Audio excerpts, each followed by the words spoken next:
late A matrix काय रे 1 2 3 4 काय सांगितलंय suitable transformation to convert it into upper triangular matrix काय रे याच्यात काहीतरी आपण काय ट्रान्सफॉर्मेशन म्हणजेच काय एकतर रो ट्रान्सफॉर्मेशन असेल किंवा कॉलम ट्रान्सफॉर्मेशन त्याचा युज करून आपल्याला काय करायचं रे अप्पर ट्रँग्युलर मॅट्रिक्स तयार करायचा मित्रांनो आता हा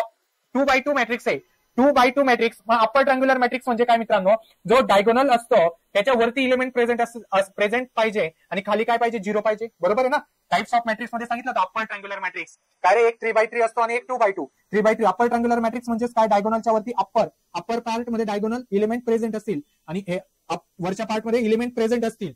डायगोनलच्या वरती आणि खाली काय असतील 0 0 0 तर आपण ट्रायंगुलर मॅट्रिक्स म्हणतो जर 2x2 असेल तर काय रे वरती नंबर प्रेझेंट असेल खाली काय 0 वरच्या साईडला अप्पर आहे ना वरच्या साईडला प्रेझेंट खाली 0 मग आता इथे मित्रांनो बघा याला अप्पर ट्रँग्युलर मॅट्रिक्स कन्वर्ट करायचंय मग आपल्याला इथं काय रे इथं 0 आणायचं आहे कुठे इथं तरच तो अप्पर कन्वर्ट होईल ना मग आता इथं 0 येण्यासाठी काय करावं लागेल बघा मित्रांनो एक तर रोचा युज करा किंवा कॉलमचा ओके आता इथं रोचा यूज करावा लागेल कारण हा याच्यात आहे ना इथं मग हा काय रे R2 बरोबर आहे R2 ला आपल्याला चेंज करायचंय काय रे ज्याला चेंज करायचं त्याला आधी लिहायचं चला काय आता इथे 3 आहे 0 येण्यासाठी काय करावं लागेल 3तून 3 0 होतात ना 3तून 3 गेले 0 मग इथं 1 आहे मग 3 ने मल्टिप्लाय केलं तर 3 येऊन जाईल म्हणजेच काय रे R2 मायनस 3R1 करावं लागेल बघा 3तून 3 गेले 0 3R1 ना R1 किती इथं 1 याच्यासाठी R1 किती 1 1 इंटू 3 3 3 मायनस 3 0 इथं R2 च्या इथे 0 आणायचा का ज्याला चेंज करायचं त्याला लेफ्ट हँड साईडला लिहायचं R म्हणजे काय रे चेंज ज्याला चेंज करायचं तो आधी लिहायचा R2 मायनस 3R1 नवीन मॅट्रिक्स राहील A dash is equal to किंवा तो ए जरी लिहिला जसाच्या तसा तरी काही फरक नाही ओके आता R2 चेंज होणार आहे म्हणजे R1 जसाच्या तसा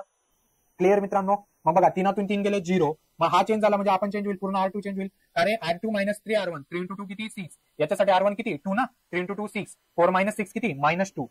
हा झाला का अप्पर ट्रँग्युलर मॅट्रिक्स यस बघा आहे का वरती इलिमेंट प्रेझेंट आणि खाली 0 डायगोनलच्या कळालं